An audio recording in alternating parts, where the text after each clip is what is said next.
So let's get this LBBC webinar going. Welcome to all our participants and to those who look at this later on through the recording. We're very pleased today to have Dr. Faisel Gergab, a very well-known economist and very good friend of the LBBC, joining us today. And he's going to be talking in particular about engaging with the private sector. Anybody during Dr. Faisel's introduction who wants to put a Q&A, please put it in the Q&A tab on Zoom, and I will manage the questions. But first of all, we'll have an introduction and a presentation from Dr. Gergab. So Faisel, please go ahead. Thank you. Thank you very much, Peter. Thank you very much, Susie, Rob, for having me. I'm pleased to be with the LBBC again. I'm glad that this is a good timing to talk about an important topic, which is the private sector and engaging with the private sector of Libya. For those who don't know me, basically, my name is Faisel Gergab. I'm a Libyan. My background is in engineering. I studied in the UK, lived there for quite a long time. I have a diverse background. I started off my career as a civil engineer, working for Mott MacDonald's in London for 3 years. And then I moved to Shell in Aberdeen and Holland, US, Qatar, UAE, Saudi. So I spent around 11 years with Shell, predominantly working on projects in the region. And then I resigned from Shell. I took the position of Chairman and CEO of the Libyan Post Telecommunications and Holding Company in Libya, which is the institution that's responsible for the ICT sector and telecommunications sector in the country. I took that position, remained in that position for 9 years. And during my tenure, I was also involved in a number of projects. I was also on the board of the Libyan Investment Authority for a number of years. And I was also on a number of government commissions with respect to energy and economic reforms over the past few years. I'm very happy to be here with you. And I'm going to present a very brief presentation about the situation in the country in terms of macroeconomics and potential opportunities, challenges, and policies, and so on and so forth. And then I'll be very happy to answer any questions that you may have for me. I'll start with, I hope everybody can see. I shared my screen. I hope everybody can see the screen. So just the topics that I'm going to talk about, just an overview of the macroeconomics and the economic outlook for the next 4 years. Of course, challenges and the policies required to address and mitigate those challenges. I'll talk about the strategic engagements and partnerships. And I'll also talk about specifically engaging with the private sector in Libya. I'm sure many of you know Libya very well. I don't want to dwell into the details of the country. It's a massive country, more than 2 million square kilometers, small population with quite a lot of potential. Now, the question is always asked, will that potential be ever realized, or will it remain a potential forever? And I hope we can realize that potential with the participation of the LBBC and the UK and Libya's friends as well. Now, this slide talks about the sort of macroeconomic overview. Of course, there are a lot of challenges that we need to address, and we cannot shy away. We're not here to talk about any politics, but political division and institutional division has always been a hindrance towards any development and reform in the economy, where a resolution is actually required and needed to establish a cohesive state that is able to implement policies and reform and strengthen institutions, stabilize the macroeconomic framework. And it is also required to diversify the economy and hence develop and grow the private sector in the country. Well, the main policies would include improving the state governance. We've always talked about governance. There have been a lot of initiatives by the World Bank and IMF over the last 5 years, and those initiatives require to improve the economy and remove the deficiencies and deformations in the economy in order for the country to move forward and grow and develop. Rebuilding infrastructure, restoring public services, while improving the economic institutions through reforming the subsidy system, which has always been the biggest challenge for the country. I will talk about some figures and numbers to give you an appreciation of the size and the magnitude of the damage that the subsidy system is causing the economy. Of course, the fiscal system in terms of tax consolidation of financial sector is important. And as I said, to achieve that, hopefully a political resolution will be achieved, and as such, the institutions can kind of stabilize and can work as the foundation for the economic reform and developments that we all aspire. Sorry, can I continue? Budget deficit has always been a challenge. Country has two cost centers, East and West, and that will remain a big challenge, and it will not give a clear and transparent overview of the economy, its challenges, and its size as well. Increased oil export after the resumption of oil production last year has helped quite a lot in terms of the trade balance and stabilizing the economy, as well as basically easing off the exchange rate of the Libyan dinar. As I mentioned, these challenges that we have encountered in Libya over the last many years, they are there, and hopefully with some political stability, those challenges can be addressed. The reason I'm talking about this, without a proper microfinance, without reform in the banking sector, the private sector in the country will continue to regress, and as such will not offer the engagement aspirations that we will all trying to achieve here. This slides just give an overview of the performance of the economy. While oil revenues still represent 91% of the overall GDP of the country, which is a figure that the country has tried to reduce through the diversification of the revenue streams, but this has been a challenge. Up to November 2023, the daily oil production has surged 1.24 million barrels per day. This is very promising, and with the current oil prices, it actually helps ease off the contention and the tension within the country as a whole. But this is still a risky situation. Any fluctuations within oil production or oil prices will actually create a significant damage to the economy and the stability as a whole.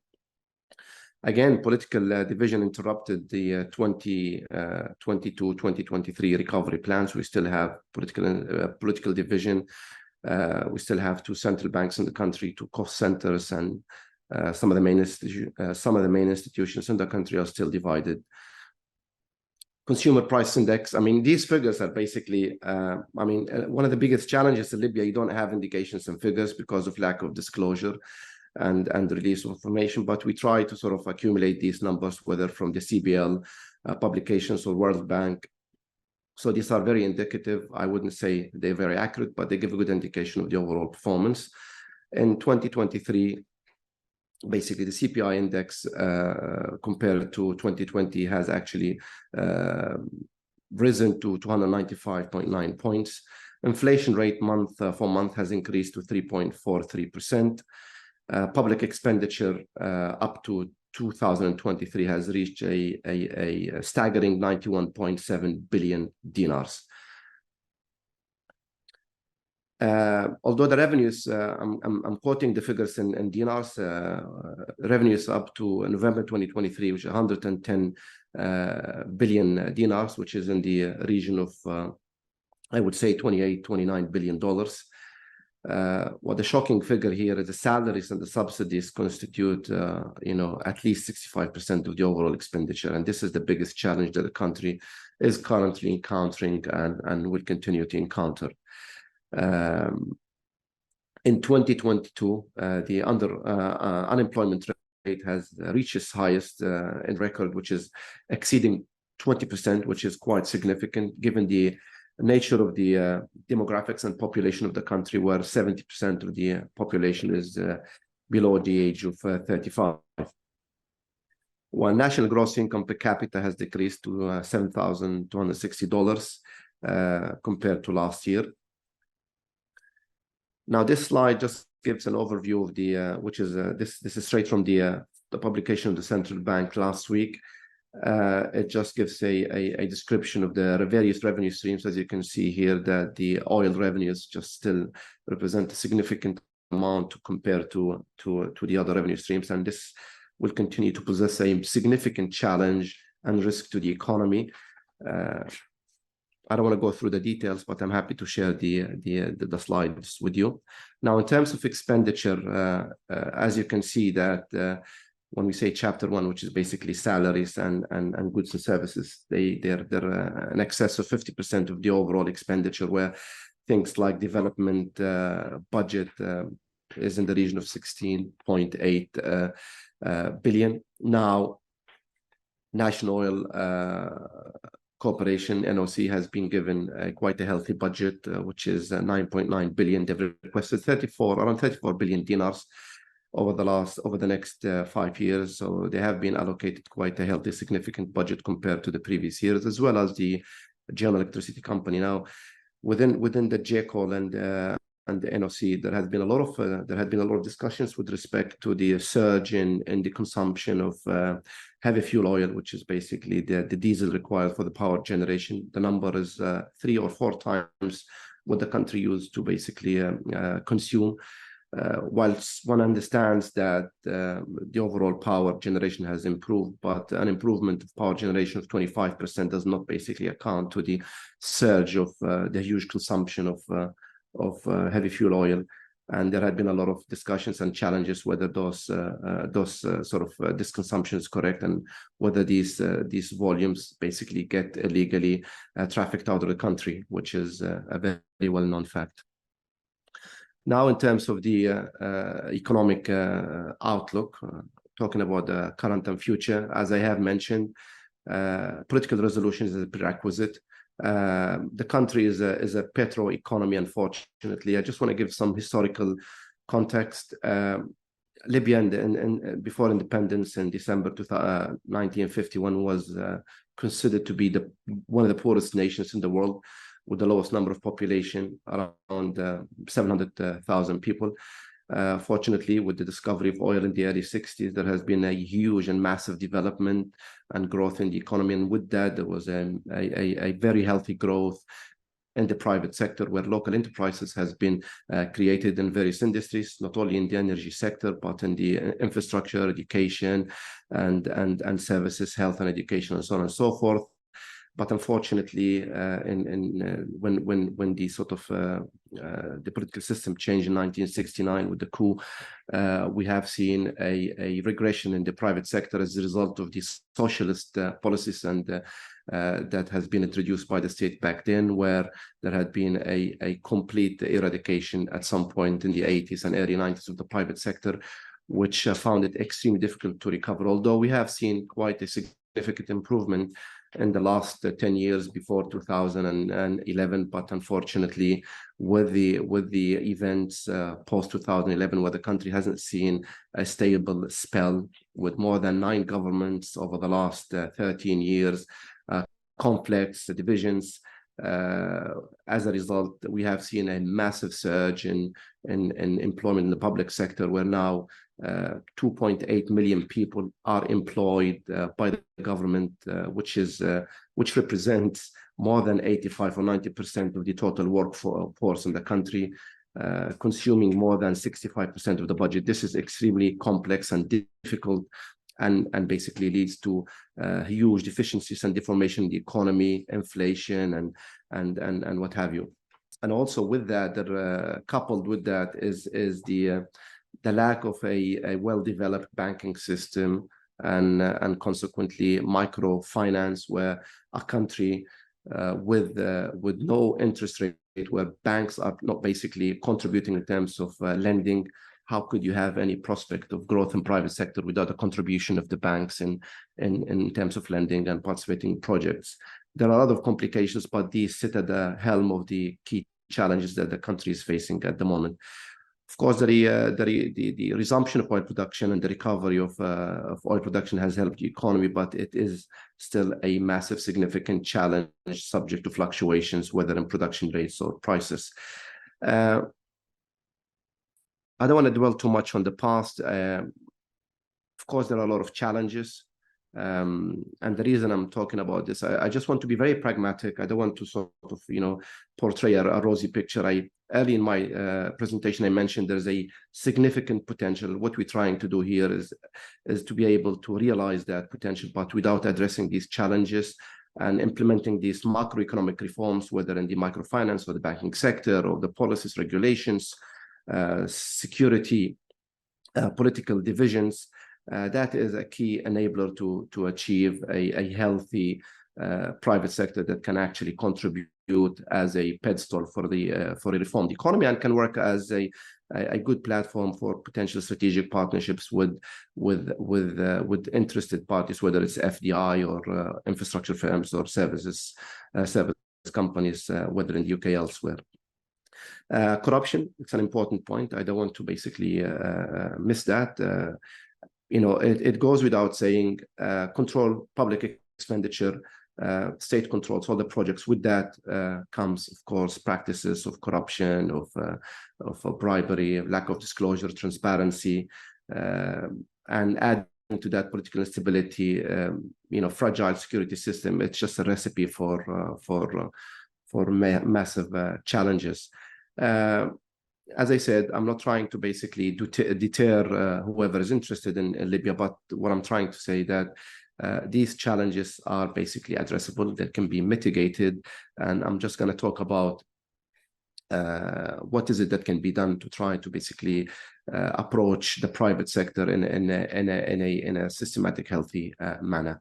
Although there have been so many attempts over the years to improve, and frankly speaking, what we see today compared to a few years back in 2019, there was an open war in the country. And luckily, after the cessation of hostilities in January 2020, we haven't been back to any of those hostilities, although we've seen a number of localized conflicts between armed groups, but nothing of significant magnitude. So in general, there is a very healthy relative stability. The LBBC has visited both Tripoli and Benghazi, and we've seen a lot of positive vibes. But there is quite a lot of work that needs to be done, but we have a very good starting point there.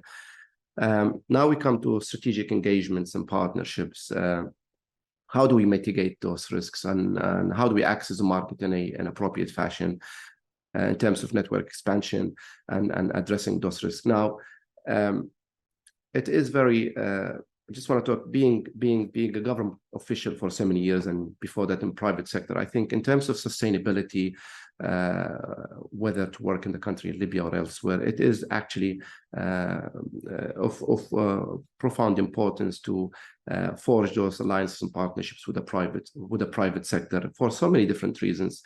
With the changes in governments and policies, payment risk is a massive issue. Lack of basically delivering contracts is a massive issue. However, dealing with private sector has proven to be a lot more sustainable on the long run. Challenging, difficult in the beginning, but once these partnerships have well established, I think it actually can work as a significant de-risking measure, and both the foreign investment party and the Libyan enterprise can actually go on the growth journey together, addressing all of these difficulties and challenges.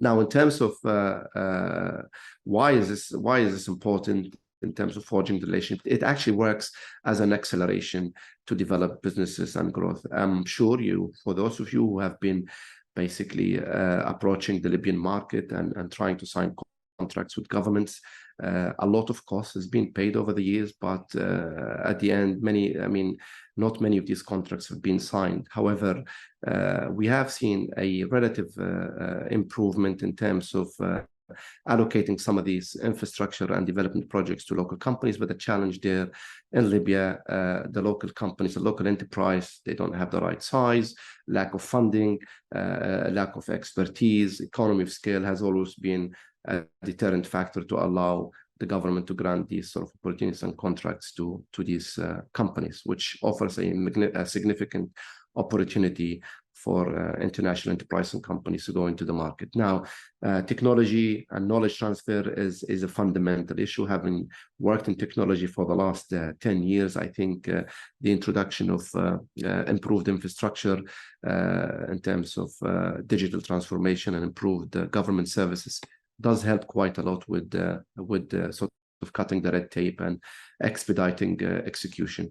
I mean, I can talk quite a lot, but we don't have a lot of time, so I'm just going to give a generic overview, and then we can leave it to the Q&A session to address any specific issue. I've just highlighted whether, from my own perspective, where the potential opportunities that I can see today where potential FDI or service companies or infrastructure companies can approach the market.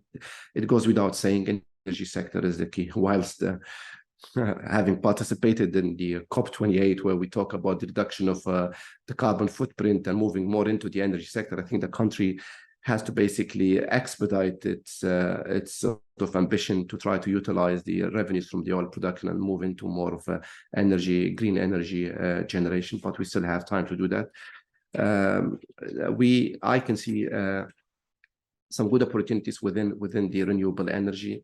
We have put a plan in the past, a 5-year plan, where we try to basically at least sort of contribute to 10% of the overall power consumption coming from the renewable energy. A lot of solar projects have been developed, but because of the political instability and the fluctuations in the politics, these projects haven't seen the light yet. Construction, obviously, we can see quite a lot of infrastructure projects, especially in transportation, roads, bridges, ports, and airports, and what have you. And then I would see a lot of sort of growth in the consultancy management in the next 5 years, where developing plans and sort of a strategic sort of restructuring of various sectors will be quite an important element there. Telecommunications quite a lot. It's basically it used to contribute to around 5 to 6% of the overall GDP. Massive potential growth opportunities there, whether it's digital transformation or passive infrastructure on the network side. And the private sector in that domain is quite healthy, so there's massive opportunities to sort of go on the growth journey with the private sector. An important element close to my heart, which is basically education, vocational training, and capacity building. Whether it's on the startups or whether it's vocational training, the country is spending billions of dollars on training, basically useless training. It's not based on a needs assessment. It's not based on gaps. It's not based on demand. So we can see modest basically opportunities by the private sector to set up these sort of capacity building and vocational training institutes to basically localize those training and development programs rather than sort of spend these hundreds of millions of dollars abroad. So that presents a good opportunity, including training program. In health, when I say health, there billions of dollars have been spent on hardware, whether it's as a sign of an indication. Libya is considered one of the countries to have the highest number of CT scans per capita, even more than the UK. But most of these so equipments and hardware just sitting in storages because lack of training, service contracts, personnel has possessed a significant challenge. So I see massive opportunities there, whether in the e-health sector or the training and development side. So quite a lot to talk about. So I'm going to stop there and just open the floor for any questions that you may have for me. Thank you very much, Faisal. Excellent covering. You've covered an awful lot of ground there, and I'm sure that will be very valuable and useful for our members. So if I could invite